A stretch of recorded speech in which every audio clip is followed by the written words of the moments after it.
जो वो लोग चाहते हैं, वो लोग करते हैं, वो इस्लाम में है नहीं, वो शरिया में भी नहीं है, और वो पता नहीं कौन से धर्म को मान रहे हैं, हमें नहीं पता। ये तालिबानी जो है एक दहशत है, जो है ख़त्म होने वाला नहीं है सर।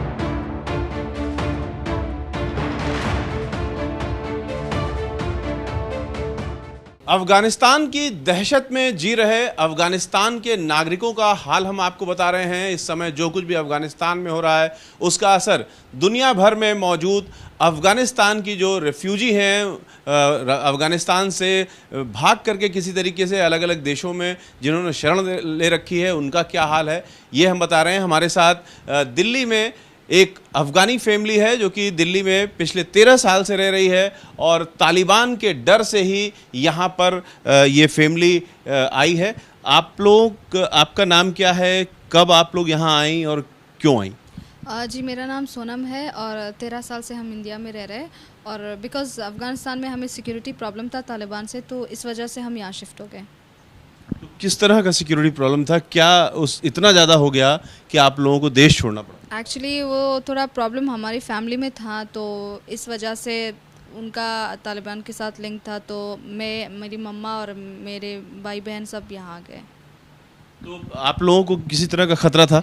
ख़तरा ही तक कि फिर मैं हकीकती तक मैं हस्बैंड में डिवोर्स लिया, फिर वो उसके साथ काम किया। पहले मुजाहिदीन था, नहीं ये तालिबान पहले नहीं था, अभी तालिबान आया। 13 साल पहले को तालिबान नहीं था, उस टाइम ही मुजाहिदीन था, नाम चेंज होगा बस।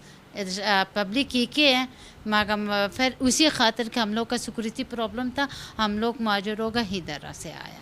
तो ये जो बता रहे हैं उन सर, आपके पिताजी मुजाहिदीन थे, बाद में तालिबानों से संपर्क हुआ? सर वो जो हमने यूएन में बताए थे, जो हम किस वजह से आए हैं यहाँ पे सर, और हमारे फादर जो उनके से लिंक थे, हलो थे, उसी की वजह से मेरे मम्मी का जो रिलेशन था उससे डिवोर्स हो गया, तो हम इसी की वजह से डर गए थे। मम्मी हमें यहाँ पे आया रहने के लिए, हम यहीं पे रहें सर। तो अभी क्या स्थिति है? आप लोगों की बातचीत हो रही होगी? सर हमारे फादर के साथ कुछ बातचीत तो हमारा बिल्कुल नहीं है सर, काफ़ी टाइम से हमारे बात बंद हो चुका है, जब से मेरी माँ का उसके साथ। अभी आपके पिताजी तालिबान के साथ हैं? अब I don't know sir actually, क्योंकि हम काफ़ी 13 साल से ज़्यादा हो गए, कम बात नहीं कर रहे हैं सर कुछ। अभी लेकिन हम जानना चाह रहे हैं सोनम कि अफ़गानिस्तान में और रिश्तेदारों से आप लोगों की बात हो रही होगी, वहाँ पर क्या माहौल है इस समय, आज की डेट में, रियल टाइम में जब हम आपसे बात कर रहे हैं? एक्चुअली अभी जो हमारी बातचीत हो रही है रिश्तेदारों से, तो यही है कि मतलब वहाँ पे खून खराबा हो रहा है, सिक्योरिटी सही नहीं है। ज़्यादातर उन लोगों के लिए जिनके पास जवान लड़कियां हैं और उनके बेटे गवर्नमेंट में एम्प्लॉय हैं होंगे, उनको ज़्यादा परेशानी झेलनी पड़ेगी, क्योंकि आगे जाके वो तालिबानी लोग उन एक एक को ढूंढ लेंगे और एक एक को ढूंढ के एक एक को मारेंगे कि आप लोगों ने गवर्नमेंट के साथ काम किया है, या आप एम्बेसी में काम करते थे, या आप एम्बेसी में इंटरप्रेटर थे। तो सबको एक तरह से प्रॉब्लम है तालिबानी लोगों से। अब हमें नहीं पता है कि आगे जाके वो लोग क्या अपना गवर्नमेंट बनाएंगे, क्या नहीं बनाएंगे। अगर आप हिस्ट्री को देखोगे तो आपको समझ में आ जाएगा कि उनका पहले से भी नाम ऐसा है, दहशतगर्द है, और वो करेंगी ऐसे ही कुछ। लेकिन जो तालिबानी है, आज सुबह तक जो खबर आ रही थी कि तालिबान की ओर से ये कहा जा रहा था कि हम किसी को नुकसान नहीं पहुंचाएंगे, शांतिपूर्ण ढंग से सत्ता का हस्तांतरण होगा, जो लोग नौकरी करते हैं सरकारों में उनको हम माफ़ कर देंगे। नहीं, ऐसा कुछ भी नहीं है सर। आप शायद आप लोगों ने नेट पे भी देखा होगा कि ऐसे लोगों को मार रहे हैं जैसे वो इंसान ही नहीं है। आप देख लीजिए, आप बच्चों को वो मार रहे हैं वहाँ पे। तो अगर जो इंसान बच्चों के ऊपर रहम नहीं करता, तो आपको क्या लग रहा है जो बड़े लोग एम्प्लॉय थे गवर्नमेंट में, उनको छोड़ देंगे इतने आसानी से? बिल्कुल नहीं। ये वो तालिबान है जो पाकिस्तान में ट्रेन होके अफ़गानिस्तान आई हुए है, सिर्फ अफ़गानिस्तान को बर्बाद करने के लिए। इनका कोई स्ट्रेटेजी यही है, सिर्फ अफ़गानिस्तान को नेस्त नाबूद बनाना, और उनके जो फ्यूचर में जो अफ़गान बनेगा वो पूरा दहशत के ही लोग बनेंगे। हालात सही नहीं है अभी फ़िलहाल। यानी वो जो शांति की बात कर रहे थे और शांतिपूर्ण ढंग से सत्ता हस्तांतरण की बात कर रहे थे, कह रहे थे कि हमने अपने लड़ाकों को कह दिया है कि काबुल के बाहर ही रहें, ये सारी चीज़ें एक तरीके से तालिबान का दोगलापन है। ये तो एग्जैक्टली दोगलापन तो है। लोगों से इंटरव्यू लेते हैं, उनको बोलते हैं आप हमारी तारीफ़ कर लो, और जब कैमरा बंद हो जाता है तो उनको शूट कर लेते हैं। ये तो सब झूठ है। आप लोगों की वो आप लोगों को भी पता होगा, आप हिस्ट्री देखोगे तो तालिबान का पूरा फेस आप लोग के सामने है। तो ये सा कुछ भी नहीं है, वो जो बोल रहे हैं वो सरासर झूठ है। तो जो तालिबान हैं वो तो ये कहते हैं कि हम शरिया को लागू करना चाहते हैं, हम इस्लामिक कानून लागू करना चाहते हैं। जो वो लोग चाहते हैं, वो लोग करते हैं, वो इस्लाम में है नहीं, वो शरिया में भी नहीं है। और वो पता नहीं कौन से धर्म को मान रहे हैं, हमें नहीं पता। हमें भी अपना धर्म पता है, इस्लाम का रूल रेगुलेशन सब कुछ पता है। बट जितना वो लोग जुल्म कर रहे हैं लोगों के ऊपर, हमारे धर्म को बदनाम कर रहे हैं। और कोई वो नहीं है, ये तो ना तो पढ़े लिखे हैं, ना तो एजुकेटेड है, कुछ भी नहीं है। बट हमारे धर्म को सिर्फ बर्बाद, नाम खराब करने के लिए हमारे धर्म का नाम ले रहा है। ऐसा कुछ भी नहीं है हमारे। क्या कह रहे हैं आप? सर ये चाहते हैं कि हम इंडिया सपोर्ट करे। ये तालिबानी जो है एक दहशत है, जो है ख़त्म होने वाला नहीं है सर। ये ना कुछ धर्म जानते हैं, ना पढ़े लिखे हैं सर। ये लोग एक बहुत जंगली आदिवासियों के तरह व्यवहार है इन लोग का, बहुत डेंजरस ख़तरनाक सर, जो जवान को होता है। तो आपका कहना है कि इस्लाम से इनका कोई लेना देना नहीं? नहीं, वो बिल्कुल इस्लाम को जानते नहीं, बल्कि वो सर ये बिल्कुल हमें भरोसा है कि ये लोग ख़ुद इस्लाम को नहीं जानते। इस बात पे हमारे अंदर पे दुख होता है। जो माशाल्लाह अल्हम्दुलिल्लाह हम मुस्लिम हैं, हमें जान पहचान है, हमारे राइट्स में इस्लाम में जो अच्छाइयाँ हमें समझाया हुआ है। मगर इन लोग को जो देखते हैं कि ये कौन सी तरीके से व्यवहार लोग के साथ, बेगुनाह लोग के साथ करता है, इसमें हम काफ़ी हम सर दिल से टूटते हैं और परेशान होते हैं सर। इन तालिबानियों ने आपका भी नुकसान किया है? सर तालिबानी हमें काफ़ी आते समय हम इसी के डर के माहौल के वजह से सर हम यहाँ पे आ गए। और हम मेरे मम्मी का जो रिलेशन भी ख़राब हो गया इसी के वास्तों में सर, क्योंकि मेरी माँ चाहता था काम पेन के तरीके से आगे जाए, ना कि बंदूक की तरफ से आगे चलें सर। यही हमारे आग में डर था, क्योंकि माहौल ख़राब था वहाँ। मेरी माँ ने देखा था कुछ लोग का जान गई हुई है। कंट्री तो ऑलरेडी ख़राब है, जो माँ ने आग के सामने हमारे आपकी फैमिली भी तबाह हुई, आपके हस्बैंड से आपका रिश्ता इसलिए ख़राब हुआ, उसके अलावा आपकी बहू की भी हत्या की गई? समझ में नहीं सर। आपकी पत्नी की हत्या हुई 2019, ये तो 3 साल पहले का बात है सर। 2019 में मेरे मिसेस को यहाँ से लव मैरिज इंडिया में किया थे सर, वो भी अफ़गानिस्तान का था। हम बचपन से साथ में रहते थे सर यहाँ पे। फिर जिससे लव मैरिज हुआ था उसको मैं एक बच्चे के बाद होने के बाद, गर्मी के टाइम था, मैंने उन लोग को अपने ससुराल में भेज दिया। वहाँ पे मार्केट में मेरे बीवी को गोली लग गई सर, और पीछे से मारा था, काफ़ी ज़्यादा गोली मारा था बैक साइड में मार्केट में सर। मेरे मिसेस का डेथ हो गया। अब मेरे एक बच्चा अफ़गानिस्तान में सर, काफ़ी हम परेशानी झेलते हैं। ऑलरेडी मेरे को डिप्रेशन लिया था सर, क्योंकि मैं दवाई डोज ले लेता सर। ये आपने बताया कि आपकी पत्नी को अफ़गानिस्तान में, इंडिया से वो गई थी, अफ़गानिस्तान में 14 गोलियां उनको मारा गया। कैसे उनको पता तालिबानियों को कि वो आपसे जुड़ी हुई हैं, या क्या जुर्म था उनका? वो बंदा ना यहाँ से जाता है जो, क्योंकि वो भी छोटा था मेरे से ऑलरेडी, और हमारा एज इतना ज़्यादा नहीं था, क्योंकि वहाँ पे माहौल में लोग कैसे रहते थे, जैसे हम ओपनली यहाँ घूमते हैं वहाँ नहीं घूम सकते सर। ये एक बात है। जो बंदा ना वहाँ आपकी पत्नी को जो गोली मारी गई वो आम गोलीबारी में मारी गई या इंटेंशनली उन्हीं को टारगेट किया गया? वो डायरेक्टली वो जान के मारा है। मैं यहाँ पे तो क्या उससे दुश्मनी? क्योंकि सर ये बात फैल जाता है फैमिली से पड़ोसियों को, पड़ोसी कैसे आम मार्केट में ये बात फैल जाता है कि ये कौन है, ये पता चल जाता है कि हाँ ये कानूनी तरीके से नहीं किया है किसको, मतलब उन छिड़ जाते हैं। छिड़ जाने के मतलब आपका कहने का मतलब है कि आपने लव मैरिज किया इसलिए आपकी पत्नी को मारा गया? बिल्कुल सर, यही बात है कि उन लोग का सर ये इस्लाम में जायज़ नहीं है। आया, फिर वो लोग का पता होगा कि हिंदुस्तान से वापस अफ़गानिस्तान आया। पहले लोग का पता नहीं होगा कि ये कहाँ पे रहते, क्या कहाँ पे ज़िंदगी किया। ये 2-3 बार गई एम्बेसी वीज़ा लेने का, लोग का पता होगा कि अच्छा ये पहले इधर ज़िंदगी नहीं किया, हिंदुस्तान रहते, ये मुसलमान नहीं, तब ये ऐसे तब ऐसे था। लोग पीछे पीछे से इसके बारे से बोला, बेचारे का मारा, बस वही इतना। आपकी भाभी की हत्या कब हुई है? ये 2019 में हुई है, यानी 2 साल पहले। हाँ जी। उनकी हत्या तो इस वजह से हो गई क्योंकि मेरे ब्रदर, उनका लव मैरिज हुआ था, और मतलब लव मैरिज इस्लाम में अलाउड नहीं है। और वो जब इंडिया से अफ़गानिस्तान चला गया तो इनकी जो रिश्तेदारों में है बातचीत फैल गया और 2-3 बार इनको देखा था कि एम्बेसी में जाके वीज़ा के लिए इसने अप्लाई कर दिया, तो इंटेंशनली उनको ही मारा था गोली, किसी और को बिल्कुल नहीं लगा था।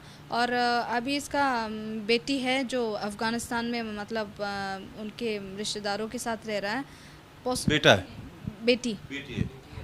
पॉसिबिलिटी है ही नहीं उनको यहाँ लाना, क्योंकि उनका भी लाइफ बर्बाद, बच्चे का भी लाइफ ख़राब हो गया और मेरे ब्रदर का लाइफ इतना यहाँ पे प्रॉब्लम में फंस गया कि इनको मेडिसिन लेना पड़ा कुछ टाइम के लिए ताकि ये रिकवर हो गया। और अब तो फ़िलहाल चल रहा है जो लाइफ है।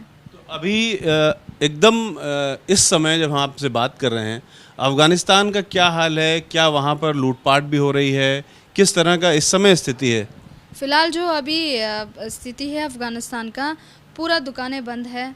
शहर में एक भी लोग बिना तालिबानी नहीं घूम रहे, सिर्फ़ और सिर्फ तालिबानी लोग घूम रहे हैं और लोग इस वजह से सब के सब दुकानें बंद कर दिया, अपने घरों में चुप के बैठे हैं क्योंकि लूटपाट हो रहा है और लूटपाट यही तालिबानी लोग कर रहे हैं और कोई आम नागरिक है नहीं वहाँ का जो ये अनलीगल काम कर रहे हैं।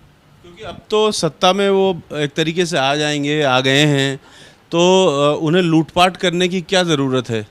सर आपको पता है कि आपको भी पता है कि तालिबानी लोग कैसे हैं, मतलब कितना वहशी है, वो किस हद तक नीचे गिर सकता है किसी को भी नहीं पता है।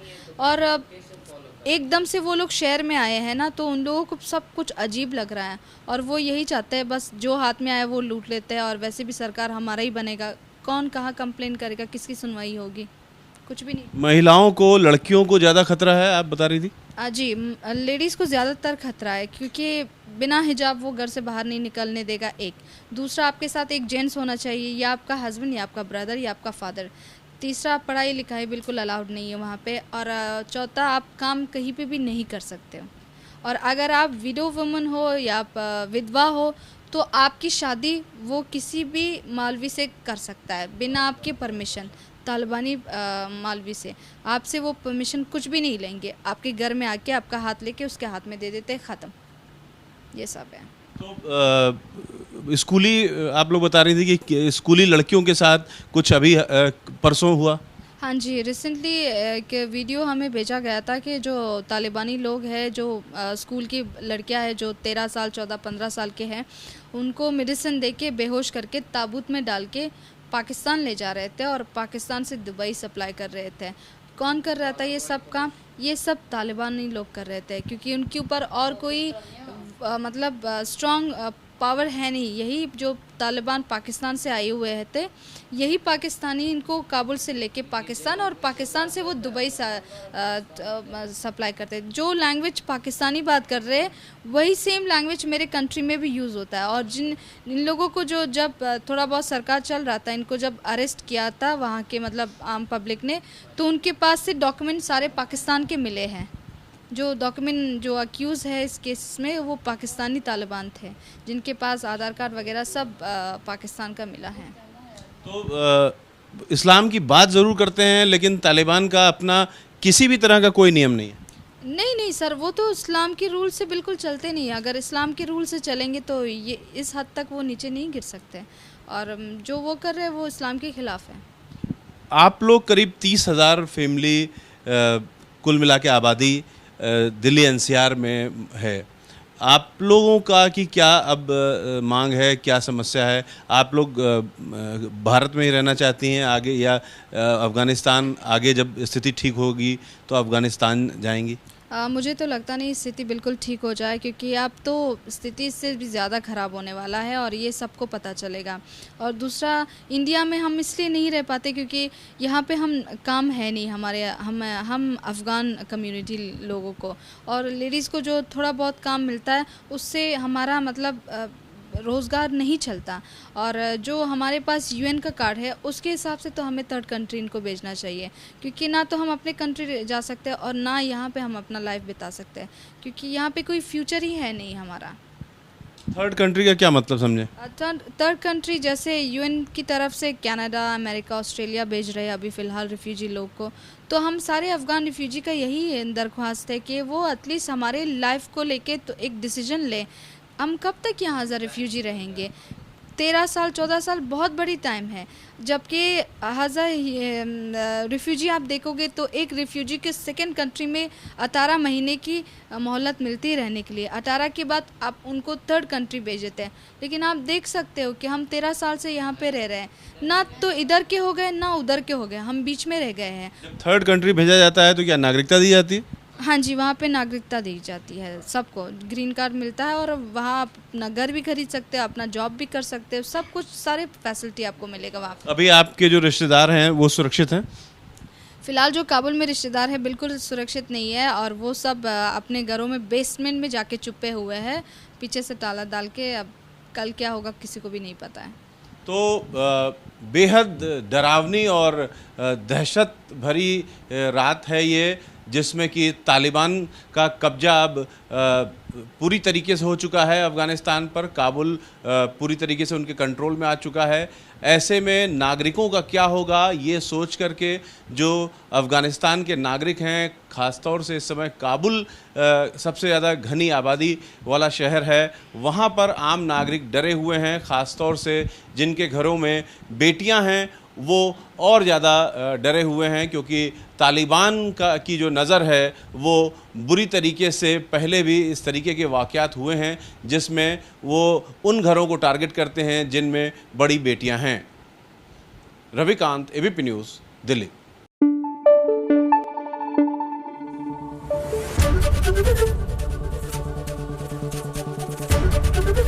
एबीपी न्यूज़ आपको रखे आगे।